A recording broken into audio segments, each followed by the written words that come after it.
Hello and welcome again to a new episode of the KewCast. I'm John, joined again by my good friend Eddie. How you doing, buddy? Doing fine, John. How about yourself? Well, trying to stay cool here in 95-degree Colorado. Thank God we made the brilliant decision to go to Relish today. We did. Inside. Yeah, one of our new facilities in Colorado is pretty sweet. They've got a whole food court inside. It's totally separate, but you can just go eat after you play pickleball. All these, maybe 10 restaurants in there. 8 restaurants, 20 indoor courts. Yeah. It's nuts. It is. And it's a half mile away. It is good. Good stuff. We're talking with the owner today, and we'd like to shoot a podcast episode from there. Yeah, that'd be fun. That'd be exciting. But Edddy, we've got a good show today. You've got to take off in an hour and a half, which means we got to jump into it, man. I don't know. That's very compressed for us. It is. But we've got some news items to cover. Won't get into them now, but some polls, new lifetime ball, which is the PPA ball now, which is pretty cool, and then a whole bunch of paddles of the week. No gear deep dive, but we do have some questions today. The paddles just keep flowing in. They do. They do. Hot and we've got a working lab down here, Eddie, and the viewers and listeners will hear some blasts going on. Well, there it goes. Right. Yeah, you may not be able to hear the cannon going off too loud because these are really focused microphones, but when the air compressor turns on to recompress, you will definitely hear that. So Eric is in there shooting paddles with balls with the cannon because the ball cannon never stops. How many balls you got through that thing now? Does it keep a count? Oh no, that would be fun if it had like one of those old school analog. Right. My estimate is 10,000. Wow. Yeah. I need to hire somebody for the night shift now. Midnight to 8. 3 shifts going all the time. Right. I love it. All right. Let's jump into the news. So like I said, Lifetime Ball, everybody has probably gotten the news by now that the Lifetime Ball is now the official PPA Tour Ball. And, they were flirting around with the Lifetime Ball a couple of times over the past few tournaments. That rule came up where after playing at a Lifetime facility, they had to play with the ball. And for the most part, pros have been pretty pleasantly surprised and have welcomed it over the Vulcan ball, which was used before that, for all the reasons why people were complaining about the Vulcan ball, going out of round, funny bounces, etc. And I've got some statements here, but you look like you're about to say something. No, we've loved that Lifetime ball from really day one. Yeah. When they were hard to get. Yeah. And I had to steal them from the club. Right. Got a few at home. Now I've got a whole box of 100 that I actually did buy. So the ball is completely unchanged from before. Yeah, as far as we know. Yeah. So here's some of the statements. I'll just summarize. The LT Pro 48, this is the news email that was sent out by the PPA. The LT Pro 48 ball will become the exclusive ball of the Professional Pickleball Association and all of its tournaments and events. The news comes as Lifetime expands its relationship with the PPA to host more tournaments across Lifetime's athletic country clubs. So a couple of things there. We'll start with the last first. Looks like they're kind of striking a deal in association with the ball coming on as the PPA ball, that more Lifetime facilities will be used in PPA tournaments. Do you know of very many Lifetimes that have the capacity for that kind of thing? No, California, not Minnesota. around here. Yeah, like where they started. Right. I feel like they have some of those massive facilities, but unless none of them around here would be able to host PPA tournaments. Right. We were actually talking with the owner of Relish today. I think they were required to have 44 courts minimum to host the PPA tournament. So not even Relish could host it. Right. And that's the largest one around here with 22 courts. Also, the first part of that says PPA in all of its tournaments and events. So right now, the ball for MLP is still the Vulcan ball. So I wonder if that's actually switching over to the Lifetime ball too. I heard not when they kind of officially were saying that they were shopping around for a new PPA ball, that Vulcan would be the official MLP ball for, however long. But this kind of, I know that MLP is not technically PPA, but there's owned by the same parent company. So the wording there is a little unclear whether or not the MLP ball will also be changing to Lifetime. Sounds like maybe it wouldn't be. It's not a UPA release, right? What do you mean, the news item? Right. Yeah, it was from PPA, so maybe not. However, did you watch MOP this weekend? Mm-mm.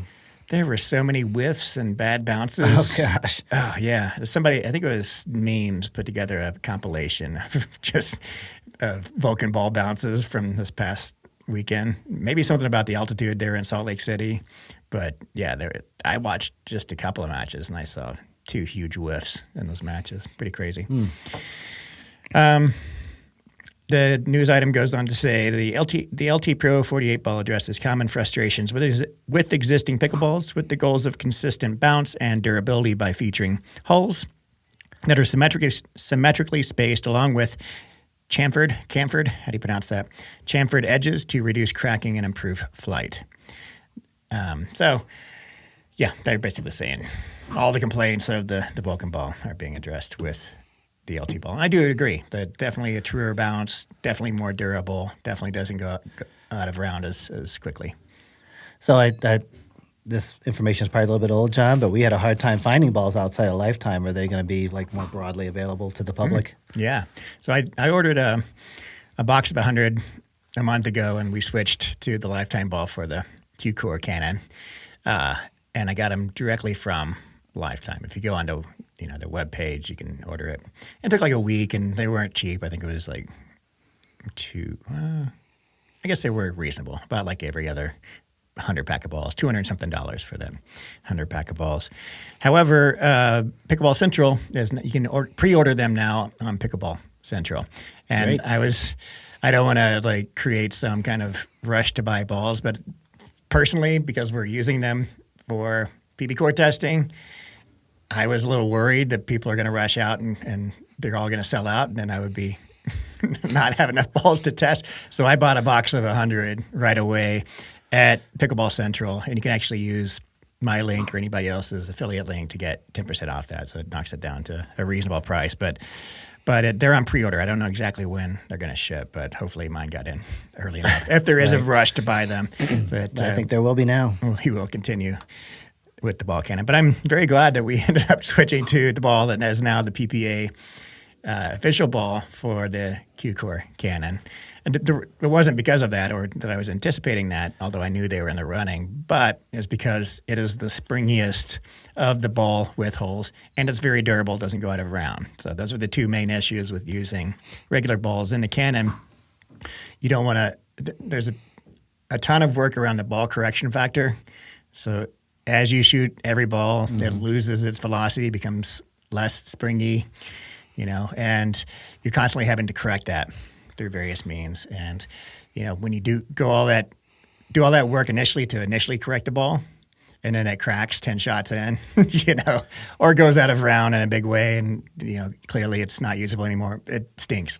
Lifetime balls have been great. And they've got a bigger spread distribution in terms of, max speed versus low speed shots, because they are the springiest of the balls with holes. So the rumor that you're switching to the Vulcan ball for PBCOR testing is not true? That is not true. Okay. We'll put that one to bed. Right. I've only seen one Lifetime ball break, and they do so right along that seam. Okay, It's a welded seam. Yep. There's just half of it split open. It looks like a Pac-Man, when you open the mouth of it. But we've had great results. I do have to retire them after 300 shots or so because they start very springy and they lose that spring. And we do correct as we're doing it, but I don't want to let the ball drop too much in its power because I feel like it won't play like it did originally, even after the correction. So we're going through the balls, pretty quick. I'm curious, John, is the ball like 2 exact halves that are fused together, or does one kind of slip under the other and kind of fit into place that way? Oh, I don't know that. I don't know the answer to that. We could go look at the one that split open after the show. Probably figure that out.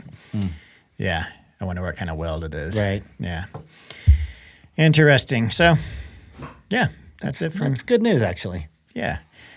They do bounce a little high. It has some people worried that it's going to change pickleball too much because you can attack off the bounce much easier now than before. But, in our amateur level play, I haven't noticed much difference in terms of, being more aggressive with this ball. My only beef is the color.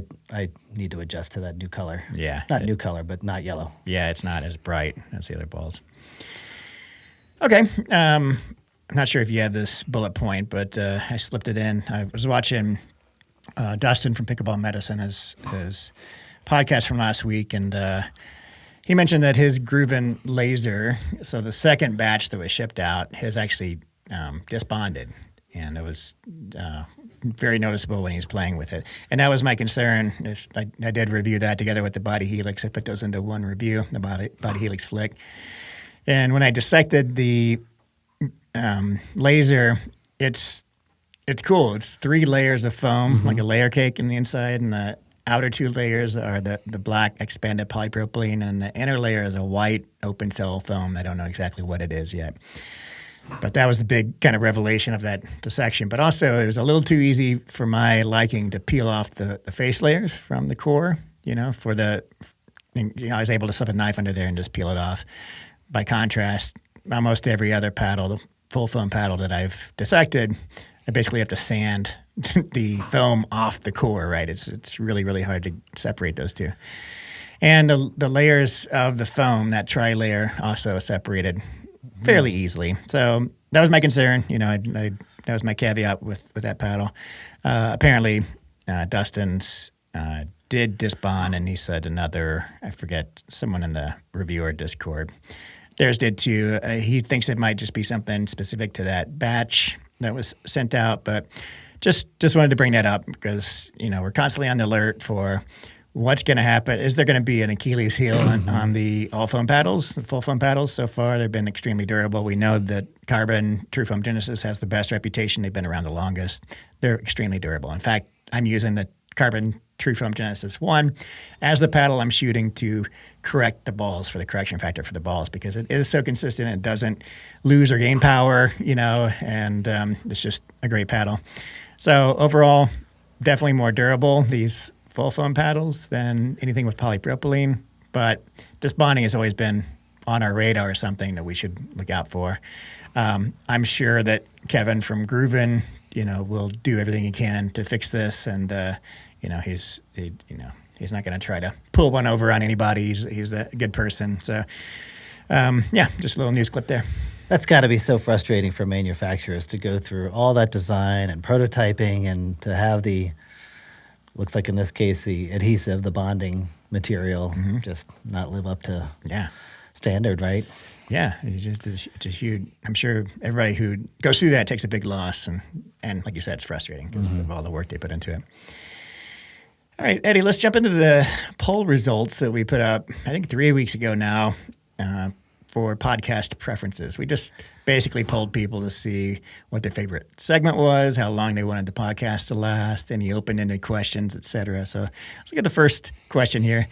It says, rank the segments from favorite to least. And we've got, segments for the show are latest news, gear gossip is usually what we start with. Paddles of the week, deep dive, so stuff like Tales from the Ball Cannon, gear of the week, and Q&A. And I also put in special guest interviews. It's not a regular segment, but sometimes we have special guests on. So did you have we both knew the Paddles of the Week was going to be number 1. Yeah. Right? Did you have an inkling what would be number 2 before you saw the results? I thought it would be either the gear of the week or the Q&A. Okay. Based on the comments. And, I don't look a lot at the metrics that come back from the videos, but just based on the community feedback, it felt like those two would be pretty high up there. Yeah. I thought Q&A would be a lot higher than it was. So Paddles of the Week is number 1.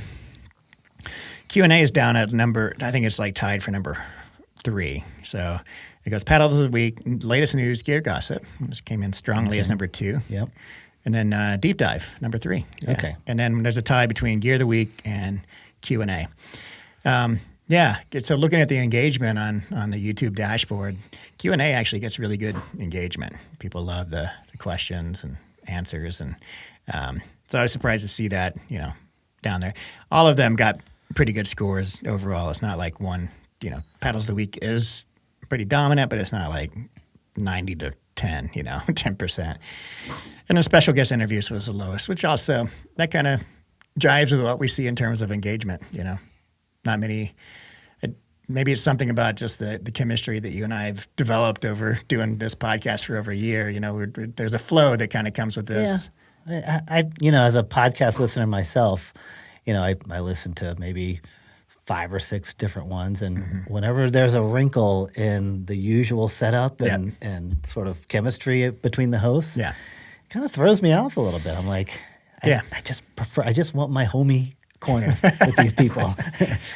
Usual routine. Right. No, I get it, because this podcast isn't about bringing on new guests every time. If that were the case, that would be its thing, and that would be.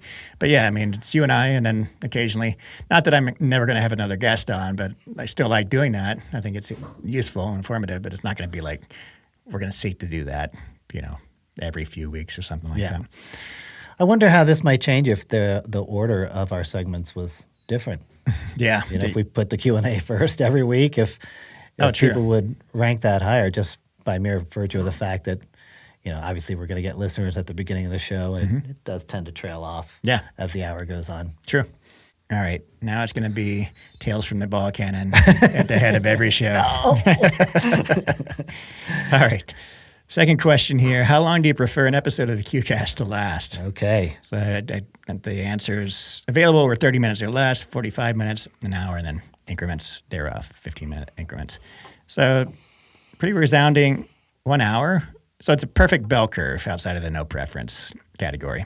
So you've got a peak at 1 hour, and then 45 minutes edges out a little bit, 1 hour and 15 minutes, and then the lowest votes were for 30 minutes or less, or an hour and 30 minutes, which, great. That's about where we are. We tend to go over an hour rather than under. Right. But I don't think people mind. And then the no preference category, quite a few people voted for that. I don't think people really care. Yeah. They get what they get, and they love it. Yeah. Both of our moms love it, no matter how long we go. It is great that you have chapters on the YouTube, at least, so that people can just jump to wherever they want. Yeah, I think that's key. Do as they please. If it's a 3-hour episode, but you don't have the time to jump in for 3 hours, but you do have chapter headings, just head to where you want to head. All right, your preference on the day of the week when the podcast is published. People don't care about that either. No preference, way overwhelming. If you kind of look squinty eyes at the rest of the data, Monday and Wednesday. Monday's the highest, Wednesday's next highest, but I don't think people really care, other than they don't want it on the weekend. That was actually the surprise for me, is that there was not even one response for Friday, Saturday, or Sunday. Yeah. I was thinking, people might want to go for a little hike on the weekend or take the dog for a long walk and listen to the show, but nope, not even one person. We've published a few Friday episodes, and they haven't done bad. Maybe it's just something unusual that, again, just like having a special guest on the show. People like to be very sober when they listen to us. Yeah, we're not a podcast where people at the bar are like, I'm wasted. You know what I want to listen to? The KewCast. Yeah, let's talk about PBCOR. Right. Too funny. All right. Any takeaways from the word salad? Yeah. So our last question was, just open-ended, text box. Let us know what you like, what you don't like, if you want to recommend any new segments. And I got a ton of good feedback. I read every one of them. You and I sat down on our weekly call together and read through some of them. I mean, it's just a mixed bag. Like, a lot of people were just like, love the show the way it is, don't change anything. Others had some subtle suggestions here and there, and others were a little more forceful here and there, So, I feel like we're on the right track, and I would definitely listen to all the input that came in, Did you see any that you want to talk about in particular? Well, I'm just happy that, for the most part, people are really interested in what we have to say and how we say it, and that really means a lot to me. Yeah, me too. We put a lot of time into this, obviously, and do some degree of prep work every week, and it's nice to know that people appreciate it. Yeah, and I'm thankful. Well said, Eddie. All right. Speaking of polls, there's an ongoing poll that I just leave up on the website. You can go visit anytime. And along with that poll is a whole spreadsheet of People's Choice pros, and I just asked people to rank their favorite pros. And the poll, you can spend as much or as little time on it as you want. It's basically, it's up to like 55 people now, but you just look and you drag somebody above somebody else, and you can, like I said, you can do it in 30 seconds or spend 10 minutes doing it. But it's providing some pretty useful information. Now, another thing that I have in there is kind of a dual purpose spreadsheet is I'm also tracking which paddles the pros are playing with at the latest tournament. So I just updated it yesterday based on all the MLP Salt Lake City tournaments games that I saw. So you can see which paddles the pros are playing with, and it's not always what their sponsor is, interestingly. So anyway, I'd like to update everybody on that because it started off with when we first put up the poll, the initial results put Ben Johns at top and Anna Leigh close second, Anna Bright at the third. And the last time we updated everybody, Ben Johns, Anna Leigh Waters. Then Anna Leigh Waters went to the top, and then Gabe Tardio took over third place. Then it went back to Ben Johns at top. Gabe remained at third. And now it's flipped again. So Anna Leigh Waters is retaking the number one spot over Ben Johns. And the gap is a little bit bigger than it was before. So this is cumulative, right? It's not like it doesn't reset every week. Exactly, right. And you can revote. I do occasionally look to make sure it's not one person's not spamming it or somebody didn't put a bot on it to vote for one person a million times. That Leigh Waters. Leigh Waters, right? Or Colin Johns. Would he vote for himself or Ben?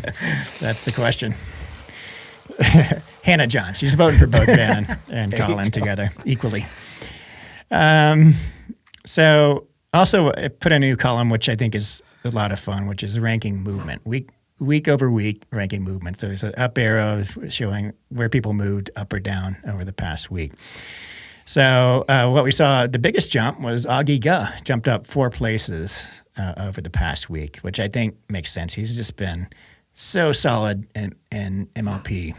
He's just, every time I'm watching and I see Augie Guh play, it's just my eyes are kind of on him because he's just like he's not flashy, he's not boisterous. I also like his attitude. He's always gracious, shaking hands, tapping paddles at the end, not super loud. But man, do you watch him much? Mm-hmm. His hands are like some of the fastest in pickleball. Like it's hard to speed, and everybody's always kind of targeting him, But I don't know how long that's going to last because he's almost always returning the speed ups. Also, Elise Jones jumped ahead 3, so that's another notable jump. Biggest drop of the week was Megan Fudge, down 3.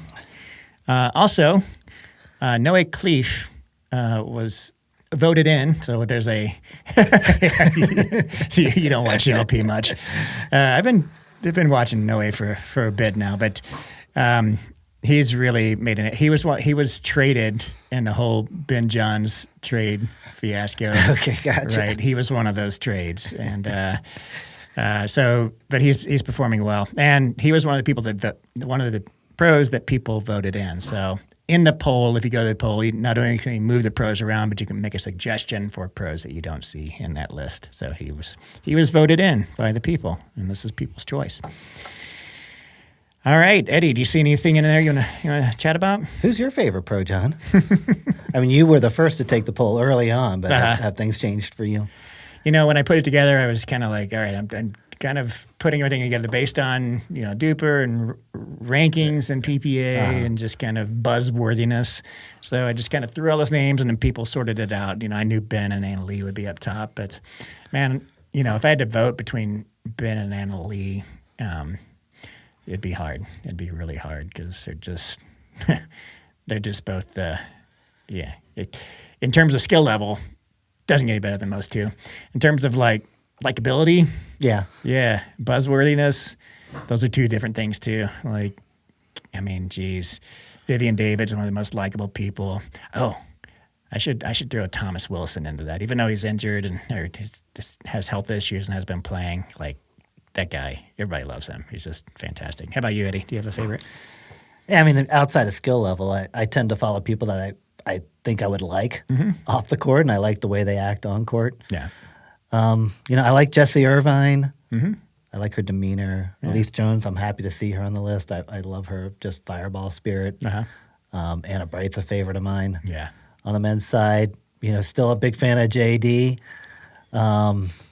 Jack Sock is fun as always, and he doesn't have fun at other people's expense. It's usually at his own, and so those are the kinds of people I like. JD. DeVilliers. Okay. Jay DeVilliers. I was about to say, yeah. He's in the group. So what I do is I take the top 50 pros that people vote in, and they're on the spreadsheet. But when you take the poll, there's like 55, 60 people. So occasionally people bubble up, and I'm seeing Jay DeVilliers down at like 51 or 52. So he may bump somebody out of the top 50 soon.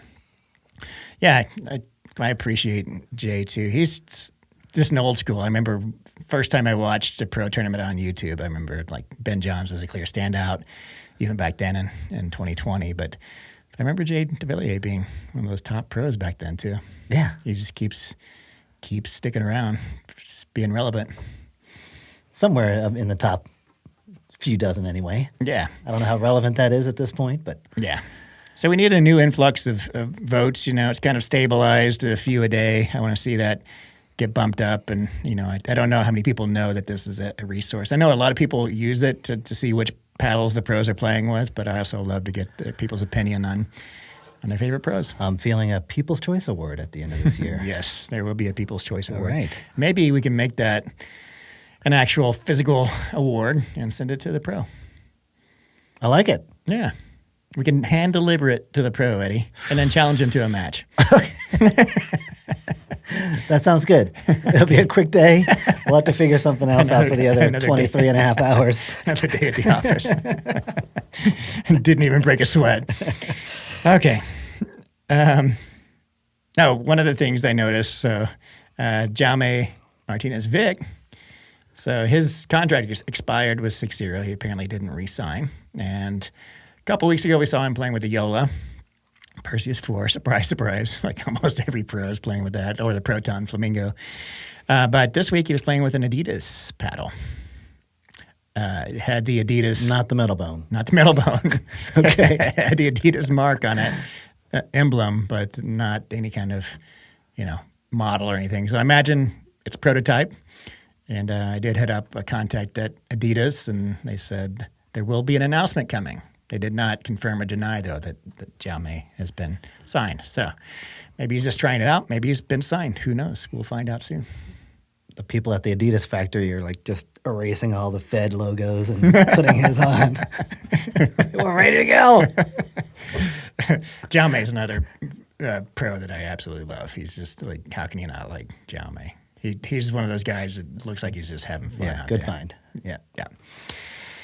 Okay. Another news bit. I don't think I have this on yours either, but the Chorus Phoenix will be released. That just came as I was driving to, you and I were playing together today.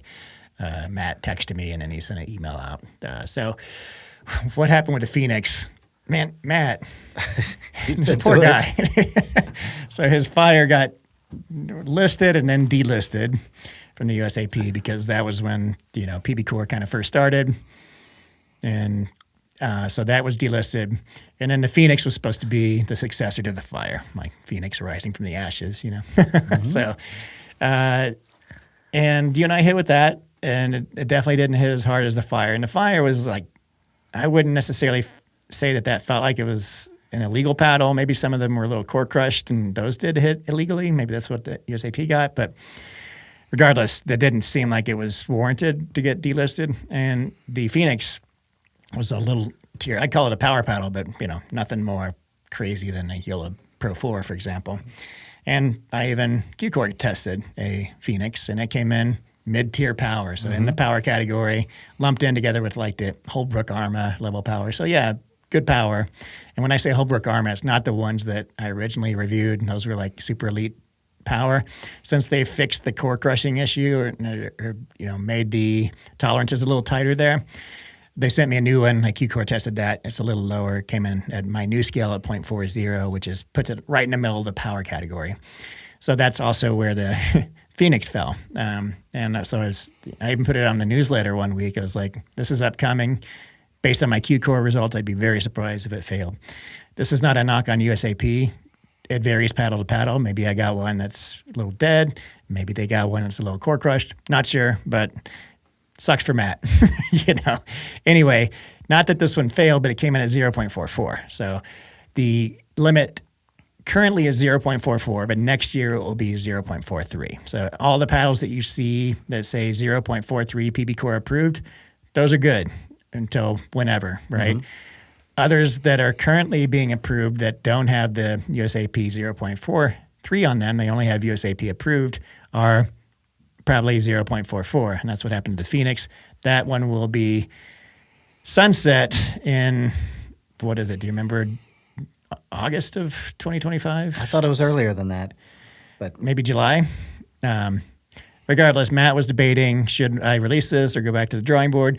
He decided to release it because with the caveat that, yes, it will be sunset next year, but you've got more than half a year to play with it, most of a year to play with it. And he's going to do a similar thing that GRUVN did with their LAZR, which was also 0.44, and offer a generous discount for anybody who wants to re-up. And his goal is to submit. So this is only for the EX shape. Was it the EX or the HX? I'm pretty sure it's the HX, yeah. HX is USAP 0.44 approved. He's working on the SX and the EX shapes. He wants to get those down to 0.43.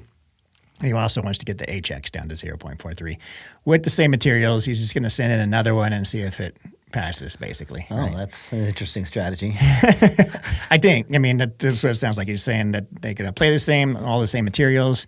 He said that what it seems like is that, yeah, I'm working with USAP to submit the same recipe paddle to bring the one PBCOR cannon spot from 0.44 to 0.43. So what happens is they shoot each half inch down the paddle face and see which one is the hottest. And when the hottest was at 0.44, all the others came in 0.43 or under, apparently. So that one spot, they're going to go readdress, right? Sounds like he's working with USAP on this. So it's probably more than just sending in another paddle and hoping for the best. Okay. Anyway, thoughts on that?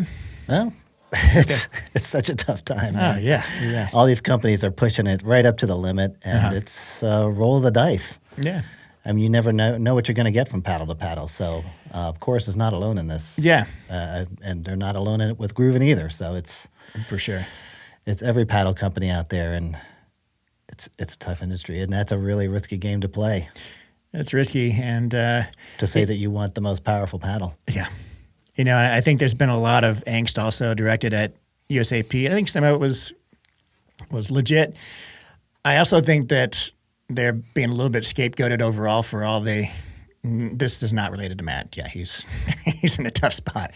But a lot of the general public's perception of the USAP is that they don't know what they're doing, and, they kind of rushed this. Maybe they did rush it a bit. Certainly they could be more open with their communication. There are things they could improve. But what I've seen in my experience with the ball cannon is that overall, PBCOR, definitely a good, solid, science-based formula. And I've been impressed with it now that I know how to use it and have delved into it.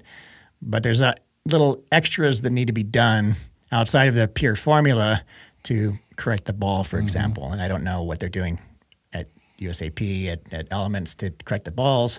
The balls without holes don't need to be corrected as much, but definitely you still need a ball correction factor.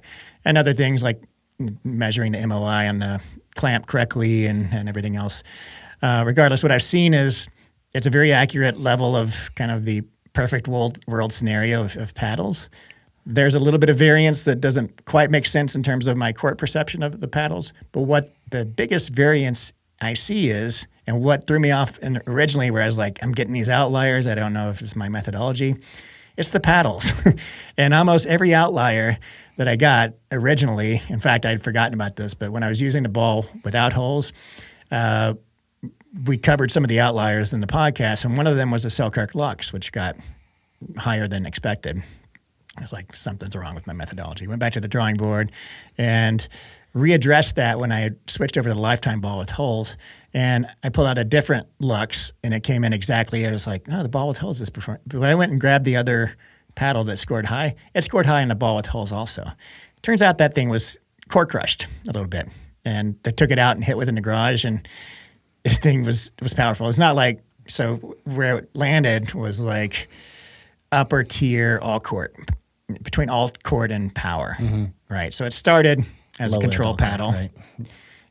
core crushed a little bit, or something's going on in the core. It put it in much higher than it should be. But it's not like 100% legal power, like what happens when, other paddles core crush, the Mod TA15, for example. So I could see a lot of people not even recognizing that this is happening to their control paddle, because they're just like, my drives are improving, right? I'm getting more powerful. All of this is to say that almost every paddle company, including Selkirk, their thermoform paddles are still core crushing. I shouldn't say still, but with regard to the Lux. But I found a core crushed Lux. I can't confirm 100% it was core crushing, or maybe there's a little bit of disbonding or something between the face layers, but it's definitely a core issue. Thing hits hard. The ball cannon didn't lie about that. And almost every other paddle manufacturer that I've tested, that I've had more than one of the paddle models, I've found some core crushing in some paddles that were hotter than normal. So what I'm saying here is that some of these anomalous results from USAP might be a result of the paddles coming in extra hot and not necessarily their methodology. So, boy, I can talk a lot about PBCOR. Sorry, Eddie. It's a different podcast, but it's fine. That's your passion, John. You put coffee in my hand, put me in front of a microphone. I will just go on forever about ball cannons. All right. Let's do some paddles, John. Let's do some paddles. What do you want to start with? The Honolulu? Yeah, let's do that. Excited for this one. Okay, so there's our 3 new shapes coming from Honolulu. You can already order the J2NF long handle version. And they've addressed the shorter handle that the older J2 shapes had. And this is a phenomenal shape. And if you have smaller hands and use a TUI, they're fine. If you have larger hands, it's kind of a stretch, because this neck it's got a thick neck. And that kind of goes to what made it such a good paddle. Is number one, there wasn't a taper. So you had more width down at the bottom to broaden that twist weight and sweet spot. And you had a little more width down at the neck because of its thickness. So it was a very forgiving paddle. However, if you are a fan of two-handed backhands, it's not the most comfortable paddle to play with, and they've addressed that with, can you see the difference there? Yep. With the long handle version. And I measured this handle, and it's almost 6 inches from the base up to the top of the rubber band here. So significant improvement in the paddle. And not only that, in the handle length, not only that, but the neck is thinner up there, so it's just more comfortable to fit 2 hands. What do you feel about the handle feel? The handle is amazing. I love the length of it. The construction of it is right on. It's definitely an improvement for those who use a two-handed backhand. Yeah, sure. Yeah. Really excited for this paddle. And what did you feel about how it played? By the way, before that, this one came in pretty light. 109.21 was the swing weight, and I got the twist weight. I forgot exactly, but it was high 6s. So really good ratio of swing weight to twist weight. Yeah, unfortunately, the performance for me didn't match my excitement coming into it. Okay. I was hoping for everything from the kind of the stock NF to be translated into this. And I don't know, the shape of it or just the setup of it just doesn't do it the same way that the hybrid shape NF does. Interesting. Okay. It plays more harshly. Sweet spot is smaller. It plays a little bit more densely. And so for me, the performance, I think, is superior in that hybrid shape. Really? Yeah. Okay. Not what I expected to hear from you. I was hoping not to say that. I wouldn't go that far. I do like the way it plays. I think I might even prefer it over the shorter handle J2 shape. But I did feel like the sweet spot was a little bit smaller. I wouldn't call it hugely noticeable, but yeah, there's a little more twisting. You can definitely feel the shorter face on it. It's not as forgiving toward the bottom. I rarely hit down there anyway, but I think there's a trade-off there. It hit harder to me. I feel like I can get more leverage with this because it has more whip and a higher balance point. And I feel like with big swings or even flicks, when you're able to really get a little bit of shoulder into it, not just all wrist, I feel like the velocity coming off this one is noticeably hotter than the original J2. Did you notice it being any more powerful? No. Okay. Yeah. So I'll have to test it with the radar gun. And we're testing. I need to go put these in the pile after our podcast to get them tested with the QCOR. Yeah, I'd be curious. Imagine it would be the same. And that's something that the PBCOR formula maybe isn't as great at detecting is the actual mechanics of swing and paddle. Yes, there are some corrections built into that formula to correct for where the ball's being hit on the paddle, whip, swing weight, and that sort of thing. But I feel like it's not as dialed in as it could be. Mm-hmm. So overall, yeah, I liked it. I thought I'm going to be hitting this a lot more, and I'm still kind of debating what is going to be my new main. I'm leaning toward the Gearbox GX2 Power, but this J2NF, J2FC Plus are still in the running. I want to try the FC Plus with the long handle, and I would say this is a contender also. I would like to put some weight on that and give it another hit because I think it would benefit even more so than the hybrid with that a little extra perimeter weighting. Yeah, with this just a 109 swing weight, there's plenty of room. You can add some perimeter weighting to it. And I think is also slipping into as a contender for my new main. Maybe it's just recency bias, but the Selkirk Boomstik. I don't know if I'm going to be able to control that as easily because it's a very powerful paddle. But man, that thing's fun to play with. So we'll see. I'm still leaning toward the Gearbox. Good choice. Yeah. Is that your main right now? I would say if I had to pick a main, then yeah, that would be it. It does everything really well. Yeah, for sure. And it's no slouch in the power department either. So there's I don't know if we're allowed to talk about it. Can we talk about those other shapes? Yes. So the shape I was least excited about was this elongated shape. It doesn't have a name. J2NF. Wasn't really excited. Don't tend to really enjoy this shape, but it's kind of the opposite of the other one. For me, the performance of this, outweighed all my expectations coming in. I thought the sweet spot on this thing was as good as the hybrid, despite its kind of reduced width. The power on this thing is really good, and the feel of it is all of the hybrid. Whereas I felt like the two-handed, what are we calling that? The long-handed model, long handle model. Yeah. Felt a little harsher. This elongated had none of that. Yeah. Interesting. I know. So we're differing a little here too. I was feeling like I wanted a bigger sweet spot side to side on this. There's a long sweet spot. Now, that being said, still an amazing sweet spot for an elongated paddle. So I want to put that out there too. It's elite, oversized sweet spot. But as with all elongated paddles, I'm always searching for a little bit more width on a sweet spot. You can never have it all, right? So I did feel like the J2 long handle had a wider sweet spot, but definitely more condensed, lengthwise than this one. I felt the same level of firepower between these two in terms of the extra whip that the length provides. And I know that the hybrid isn't as long as this elongated, but maybe it has a higher balance point. I've got to check that out. For some reason, I just felt like I was able to whip it through right at the end of the serves or drives and get more firepower. But yeah, noticeably. With the long handle? With the long handle and with this. Okay. Noticeably more power for these two than the J2NF shape. Now, that's not putting it in, not bringing it up from the low end of the power category up to illegal power or even high end. I would just say a subtle shift, but noticeable. Is that how you feel too?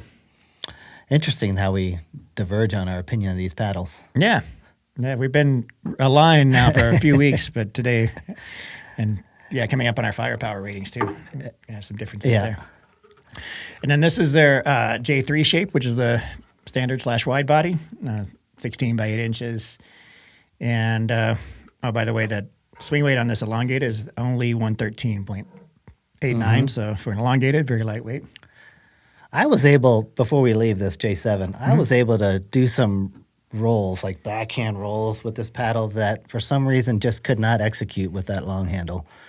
Interesting. It could be the weight setup, it's just a little bit different, but this paddle is a lot of fun to play with just for all the different shots that it enables you to create. Let's compare the handle. So the long handle J2 is even longer than the 5.5 inch handle on the elongated. Maybe you just don't like the extra elongated handle so much. Maybe 5.5 is your limit for handle length. Because I tend to like a long handle though, but it's I don't know. Yeah, it's interesting. And this J3, not my favorite shape, but it's kind of in between the two in terms of its performance characteristics, sweet spot, and the like. Yeah, well, I'd say the sweet spot is definitely bigger than both of the others. But yeah, wider sweet spot for sure, more forgiving, and definitely least powerful of the three, including the original J2 shape, just because I think of the whip. Now, that being said, with full swings, you're going to get good power with any of these shapes. So it's just something about the wide body shape. Based on my mechanics that I'm using now, it just doesn't deliver as much whip and leverage as the longer ones. So of the four models, including the hybrid that we didn't play with today, which are your favorites? Or favorite? The hybrid, the J2 shape, either I can't decide between the regular and the long handle. I'm probably leaning toward the long handle at this point because I think I can shore up some of the twisting with tungsten tape, and if that's the case, then I'd probably rather play with that one. All right. Yeah, but solid new offerings. This is not the dreaded J4 Pizza Peel extra wide body. I think this one looks, for a wide body, it looks fine. I do like the shape, the aesthetics, the look. I do too. That's the bad word on this podcast, aesthetics. I think it's okay, John. But I think it looks good. I think I mentioned this when it was coming out, that it kind of gives me Selkirk era vibes, the elongated era shape. For shape? It's similar to this. Yeah. The feel is completely different, but the shape, yes. Yeah.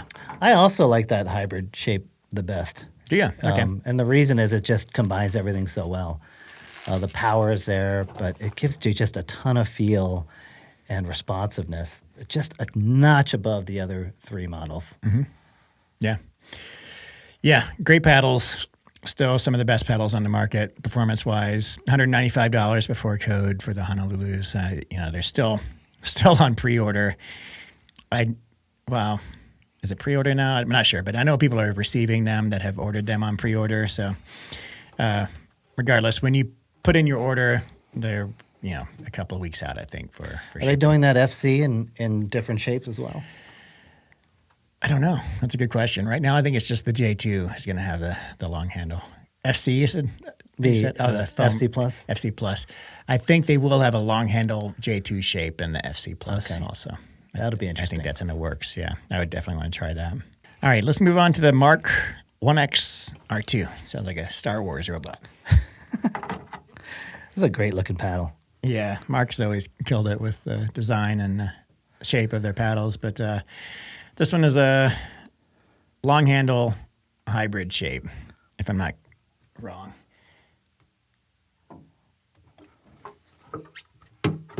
Yeah. So this is the elongated J7 I'm holding up next to it. It's just a 1/4 inch shorter. So technically a hybrid, but the handle is quite long. In fact, it's pretty long. Very similar to the J2 long handle. I think it's behind your take the my J3 word on there. it. So, this one is a variation of what was originally their Mark unmarked, and then became their Mark R2. Right?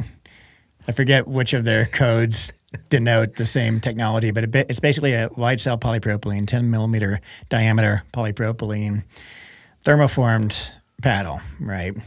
And we both really enjoyed the way the unmarked played, and then the production model of the unmarked. And this is the same guts with a different shape. So instead of elongated, it's hybrid with the extra long handle.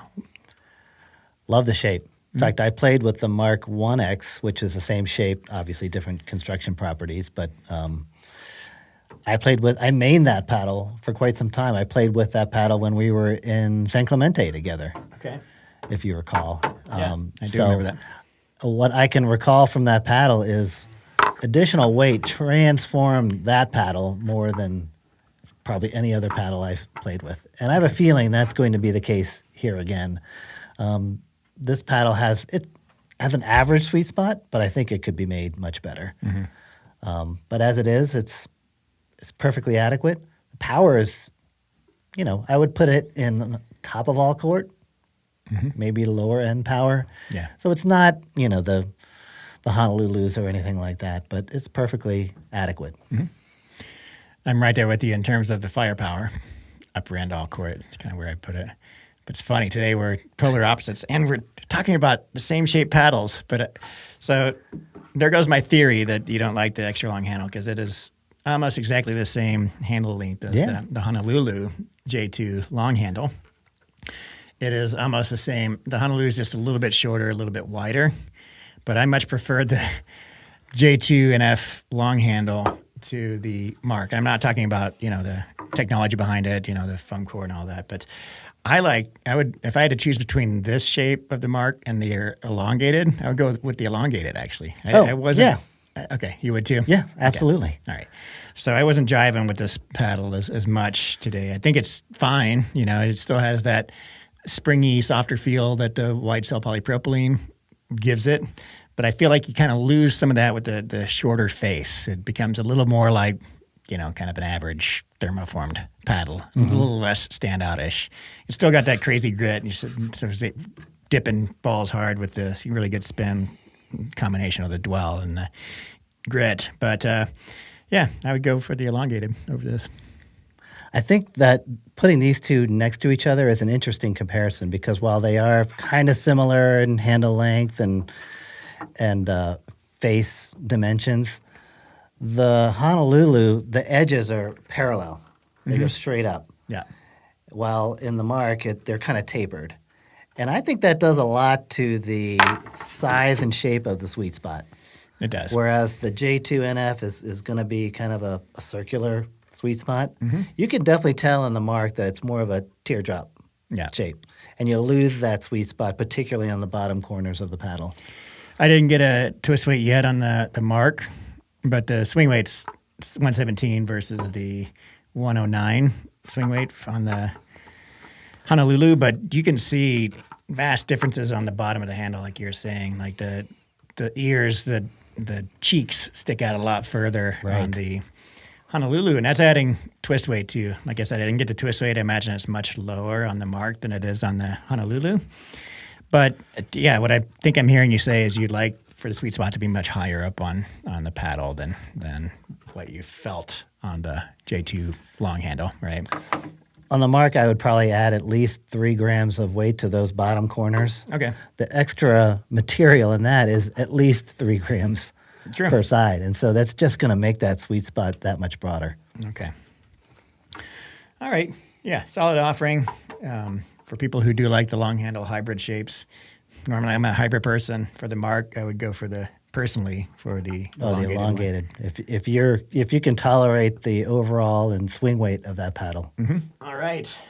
You're really liking that long handle Honolulu, aren't you? I mean, I think it's a contender, got a little twinkle in your eye, John. Looks great. All right. Let's move on to the Proton Peacock. Now, this one's not out yet. There's no actual release date. There may even be some more iterations of the Proton Flamingo coming out before this, but send it to me, and I think I got the okay to talk about it. If not, I'll edit it out of the podcast. But this is their upcoming all foam paddle.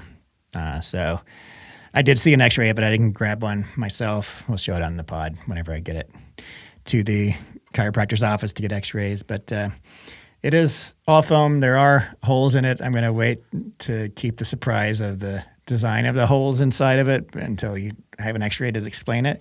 But there's also a thin layer of kind of edge foam, not the EVA band like the Honolulus and others, but kind of a traditional thermoformed, the yellowish edge foam outside of the all foam. So it's the same shape as all the Series 3, which are their elongated shape with the 5.25 inch handle. So maybe 5.3, not the longest handle. So if you love your long handles, not the shape for you. But I do feel like with the size of the handle together with the taper of the neck, it's sufficient to get two hands on it in the same way that the original Honolulu J2 shape is sufficient to get two hands on it. Not the most comfortable, but yeah. I didn't notice, like, if I was able to. 2.5. Yeah, right. A little overlap. Yeah. But we also brought the flamingo with us, kind of compare side by side. What are your thoughts on how it performed? This has a level of plushness that is probably on the far end for foam paddles that I've seen these days.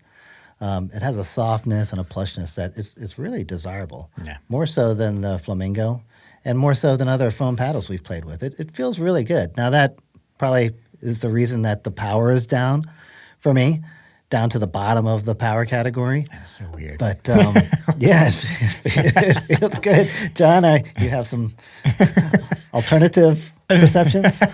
We'll get to that in our firepower rankings. But yeah, we got a lot of diversions from each other today. Which is weird because we've been like straight on it the last 3 weeks or so. Right. Your thoughts?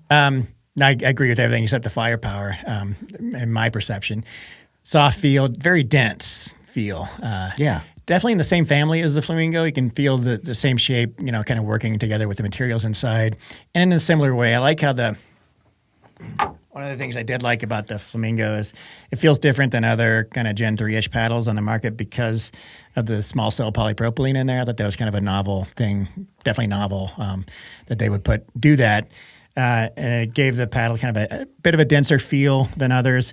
I also want to mention that they've talked to the owner, and he said they've addressed the kind of the issues with some of the early batches of the paddles where they were breaking not because of core crushing originally of compression in the factory, but because the density of the polypropylene was too light and it was crushing. The flamingo. Gotcha. Crushing afterwards. So they've done something, increase the density of polypropylene. I'll test them. He sent me some new ones. I also want to test because he's saying that the epoxy used on the peel ply is a more durable epoxy, and he's convinced that it's more durable to spin and grit than other paddles.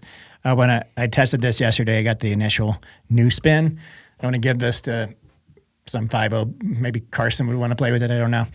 5.0 plus level player who hits hard, let them play with it for a couple of weeks and then retest it, and also do the same with some other paddles and see if it actually, if those claims are true. That could be some of the reason for our perception differences of the power is that I didn't really play with this one, and that one's brand new. Mm-hmm. I'm basing it on my perception of my fairly well-used flamingo. Okay. That compared to? Of my used flamingo that I had several hours on. Okay, so maybe it's heating up a bit? Yeah, it could be. Gotcha. Okay, that makes sense. Anyway, same family, same feel, but definitely you can tell that's a foam paddle, and this is polypropylene. For sure. That had a denser feel, like I said. I do like it. It feels plush, and not exactly my shape. If I'm going to go elongated, I need a little bit longer handle. Yep. But I felt the sweet spot was good. I want to try it with a little weight around the perimeter too. Swing weight, it feels heavier than it actually is. That, to me, we both noticed it today. It felt kind of heavy. I got a swing weight on it yesterday. I think it's well under 120. It might be like 117, 17-ish, 116 maybe. So not high. I mean, kind of on a lower end for an elongated paddle, but it feels a little heavier than swing weight indicates for some reason. This gives me vibes of like a detuned body helix, kind of that buttery feel. Yeah. Very plush, but not overwhelming power. Yeah. Like the body helix. That's a good comparison. Yeah, I can see that. A little bit buttery. Yeah, a little buttery. Not a butter truck, but more like a butter Fiat. sedan. Okay. But I like it. I think there's good potential in that. So excited to show the X-ray of that. And I don't know if I can talk about the iterations that they're going to bring out of the Series 3. And I don't want to talk about it before they come out because who knows when they'll come out. But some kind of cool stuff coming out for the Flamingo. This with a longer handle, a wider face, be pretty awesome. Yeah. And I dig the graphics. I know you're not a huge fan of I think this looks great. Oh, do you? Okay. Yeah, I thought the Flamingo looked great. I love the wild colors and this purple versus the green. I love the color matching. I think it's cool looking. Yeah.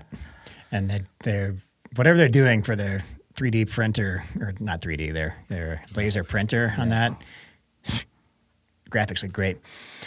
My guess is the whole pattern's going to be somewhat like a flamingo or a tail of a peacock. It's kind of flaring out. Gotcha. Alrighty. What else do we got? Oh, we're only halfway there, John. Covered a lot of paddles already. Whisper paddles. This company sent these to me. I don't have all of the technology specs, but they're quite approved paddles. USAP, quite approved. And you can see this model, which is called the Saint.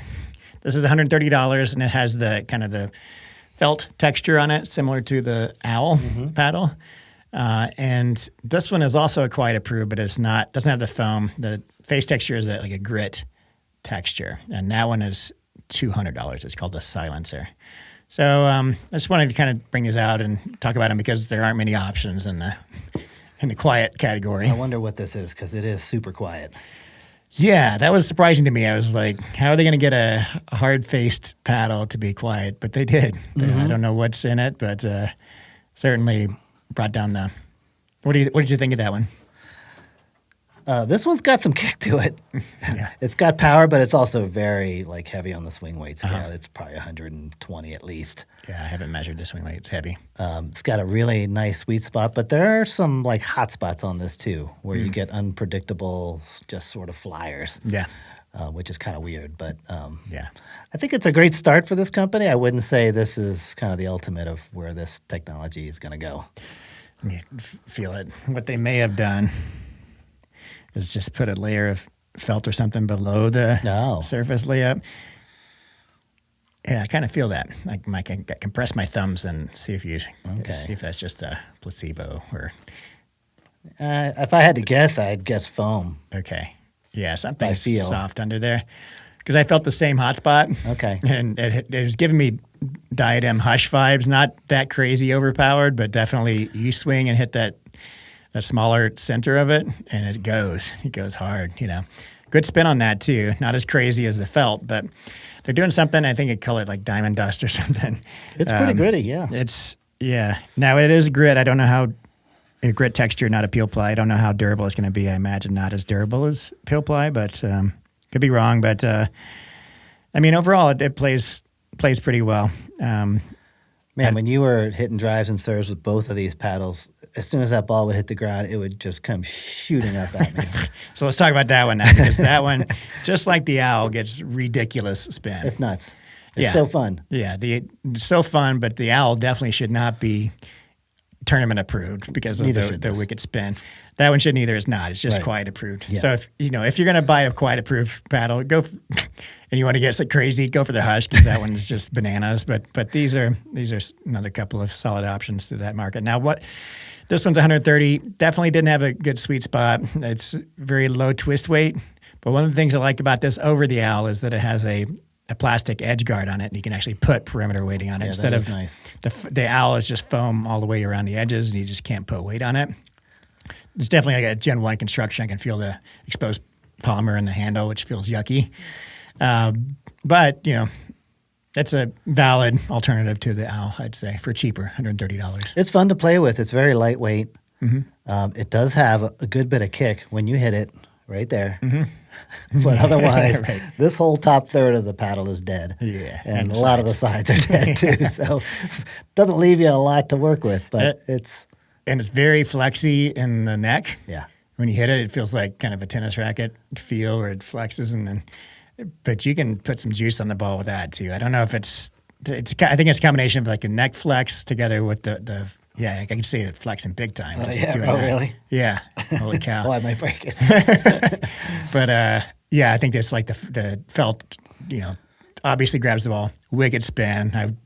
It is fun just to wind up and to like just swipe up on the ball as hard as you can, and you don't get as much slippage, and just to see that moon ball arc over the net and bounce up, and yeah. This or the owl?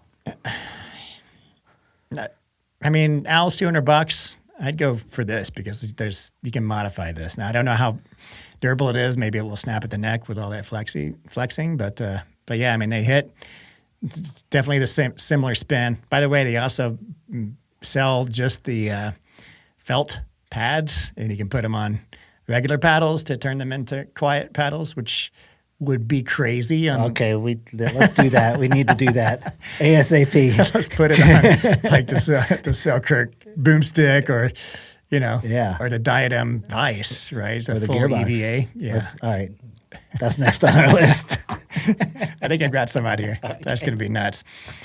All right, so just wanted to bring them up. Not a huge market, I think, but yeah, viable options. Okay, we got more, don't we? Oh my goodness, do we? If not, then we've got our lineup. I think that's it, Eddie. So what we did today is becoming a trend here, where all the paddles we hit with, we rank them according to firepower first, and then feel and forgiveness next. So let's start with you, Eddie. All right, bottom to top on power. Yes, sir. So the bottom of my list for today is the Mark. Firepower? Mm-hmm. Yeah. Okay, that makes sense. He sounded surprised. I was thinking this for a second, but I was like, this have good firepower. Yeah. Followed by the Proton. Followed by the Whisper Saint. Okay. And then the Whisper Silencer. And now we're getting up into kind of true power paddles, and that is the Honolulu long handle. Okay. We're going to put the long handle and the J3 kind of together in firepower. Okay. And then a touch higher for me in power is going to be that elongated Honolulu. Okay. Which is a bazooka. And then the top of my firepower, just for comparative purposes, really hard to distinguish these two, but the Gearbox and the Selkirk Boomstik. Yeah, so we wanted to throw in the Boomstik and the Gearbox GX2 Power. It's just kind of reference anchors. Point. Yeah. So yeah, mine is pretty close. And I just realized we forgot to talk about the Hudef the Hudef paddle. So before I give mine, let's give our brief impressions of the Hudef. This is another super critical foam. So and like the Rhombus, what are they called? Rhombus refoams. I assume the same type of foam in there. So they're really high density, tiny little holes in the foam. And so they named a paddle after my mom. Super critical.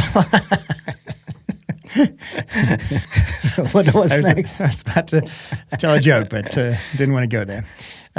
So to me, it very much has the Rhombus refoam vibes. It's dense, foamy feel. Granted, we just played with this standard wide body shape. It didn't feel as powerful as the refoams, but I put this maybe upper all court, lower power. So, somewhere in that ranking. What about you? I'd put it low on the power scale, John. It's actually a pretty impressive paddle for what it is. I think it plays great. It's got a really nice sweet spot. It feels a little on the thin side in terms of feedback, but generally I'm impressed by the offering. I'm looking up the price. What'd you feel about the spin? I would say average on spin. But I would say while the refoam feels dense and firm, this one feels a little thinner and, not so firm. Okay. Now, I think, so I looked up the price and I found a little bit more about the paddle. It says Hudef Supercritical Foam Honeycomb. So it might be a combination of honeycomb polypropylene in the center and whatever that HHP, what is it? I forget the name of the technical name of the foam, but what they're calling supercritical foam around the perimeter, $150 without code, before code. So reasonably priced. Yeah, I feel like it pretty good. Now, clearly, we just played with it for a few minutes today. More time is needed with it. But overall, I think it's a pretty It's good also paddle. a pretty heavy feeling paddle, though. It is. I didn't get a swing weight on this either, but a viable option in the new paddle department, because what we really needed in July and August was another paddle. We just didn't have enough options. More is better, John. But Hudef, they keep sending pretty good paddles, and I feel like competitive paddles, and they're usually very competitively priced. So I feel like it's time for them to. Any impressions on the sweet spot of that one, John? I thought it was decent. I wouldn't call it oversized. It feels like kind of like a Gen 2 thermoform paddle in the standard shape to me. Pretty good sweet spot, but nothing to write home about it by today's standards, right? How about you? I feel a little bit more positively about it than you. Okay. I feel like the wide body shape contributes to that, as does the high swing weight. I think it gives you just a bit of stability. Okay. All right. Let's get on to my firepower rating. So same as you, I started with a mark at the bottom.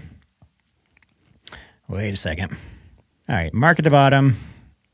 Proton Flamingo above that. All right.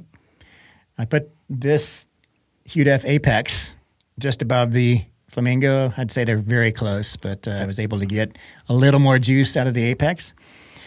Then I've got the Whisper paddles. I put the felt one under the gritty one. And then I've got a whole cluster of them together. So I lumped all the new J2 all foam or J2NF shapes together with the Proton Peacock. So I got actually the J3NF I put on the bottom scale of those, and then I lumped the three together, the Peacock together with the J2NF together with the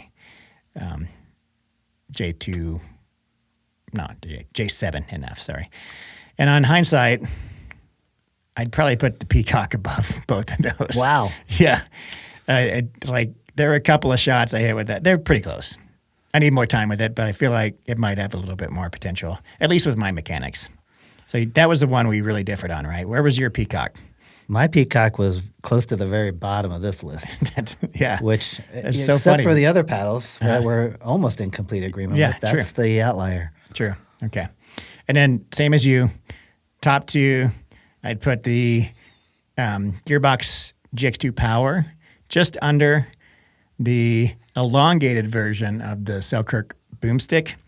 Now, I would probably put the wide body Boomstik underneath lower power than the Gearbox. Okay. I'm noticing quite a bit of difference.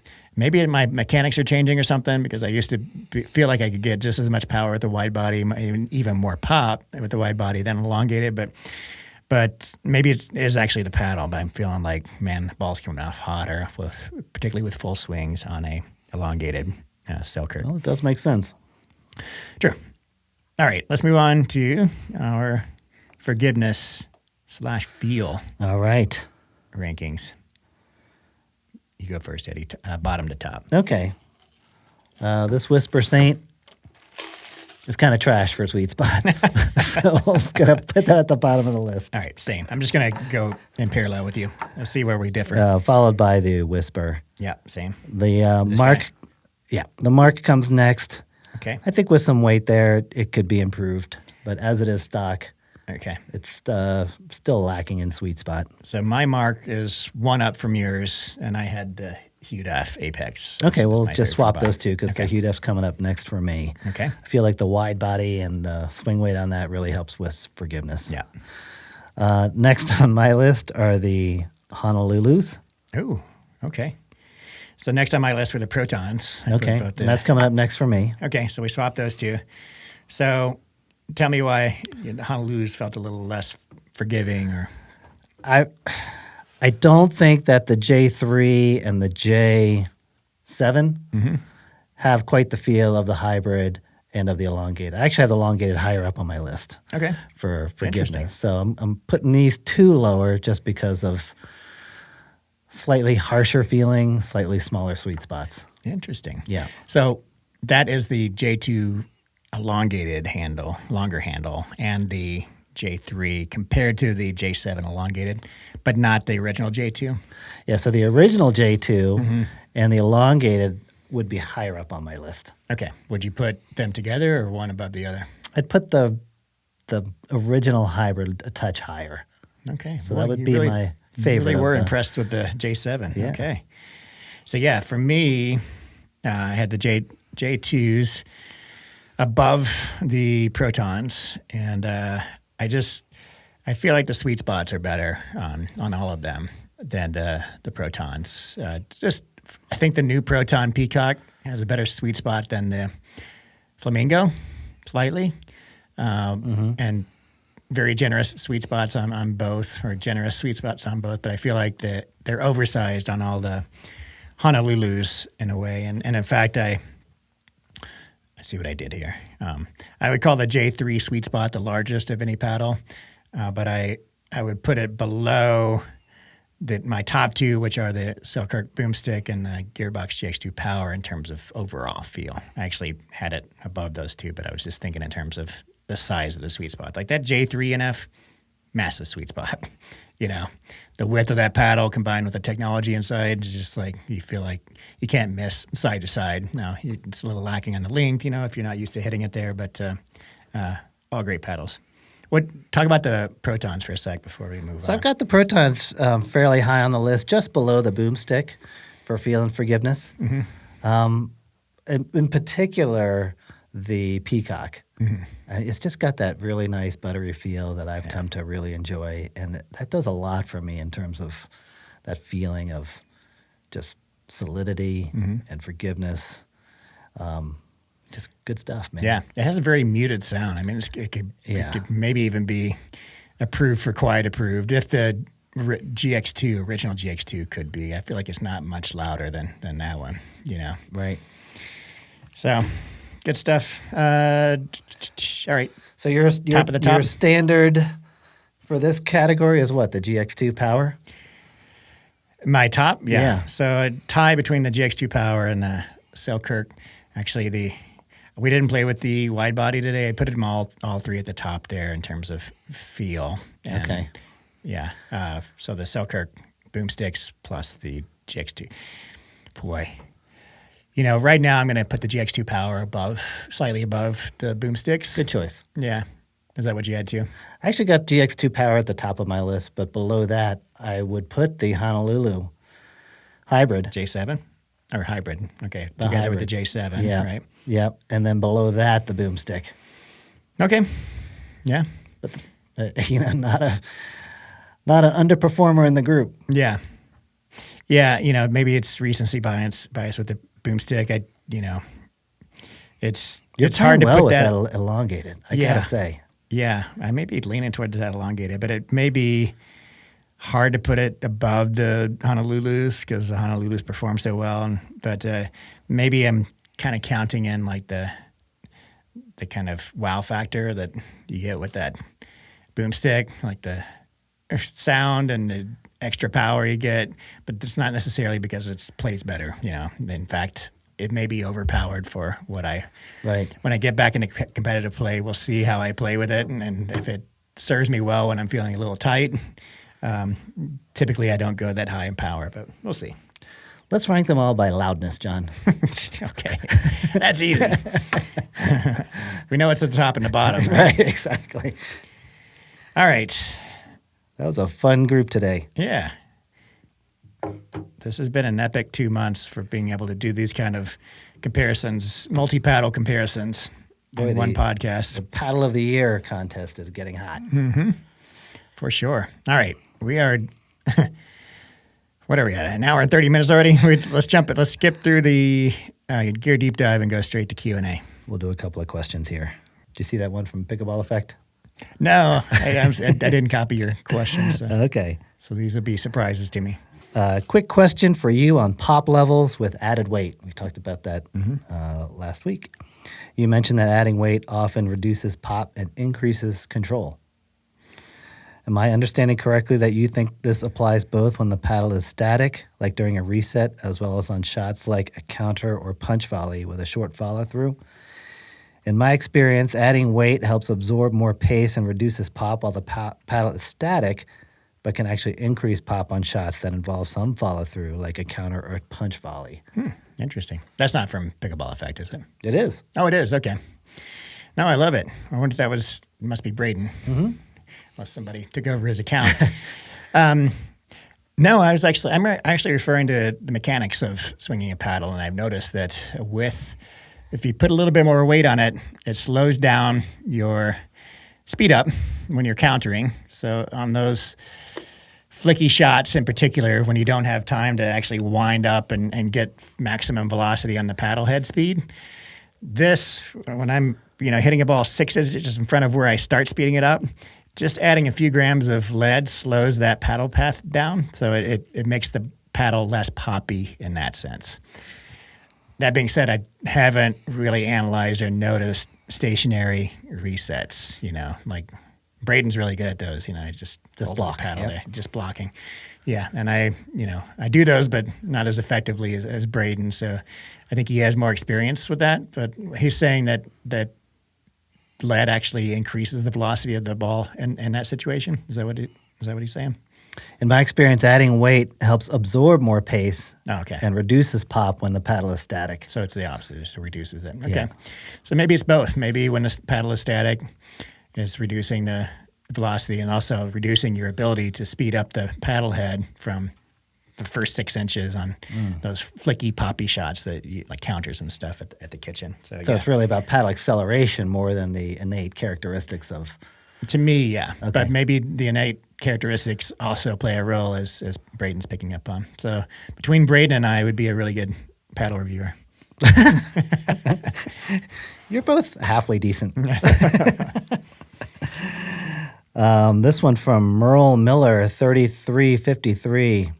Boomstik versus Gearbox. Which one do you pick if you had to choose? Right now, it's going to be the Gearbox. I feel like that's a much safer choice for me for the reasons I just outlined. If I was playing a little tight, the Boomstik may have a little too much power, but that's yet to be seen because I'm not playing competitively yet. I'm putting full weight on my foot now, but not sprinting or jumping. So over the next month or so, after a month, I'll be narrowing down my main paddle for sure. We all look forward to you getting back on the court full strength, John. Yeah. How about one more question? Let's do it. This one from Lucky Sevens, something else. But we've kind of touched on this in the past, and it's about, what do you go to? Do you accentuate your strengths or try and bolster your weaknesses in your paddle selection? So the question is, what's the general consensus on how to choose a paddle profile? I drive the ball pretty well, do all right in hands battles, drops are atrocious, stinks are okay. Is it smarter to get a power paddle to play to my strengths, or is it smarter to get a control paddle to help with the weaknesses? I love that question. I do too. And it comes up perennially on the show, but I'm going to alter my question a little bit. Let's hear your answer. You're going to alter the question? No, I'm going to alter my answer to the question a little bit from what I traditionally say. I think it's probably better to work on your weaknesses and get a paddle that'll make that part of your game stronger, because if you're lacking in confidence, that's where you go to, right? Mm-hmm. Yeah. So for me, I'm okay on power, and so I don't need a .44 PBCOR paddle to make the most of what I have. I'm, with directional control, I could put away balls. Yeah. So for me, I'm okay with a paddle that's a little bit lower on the scale.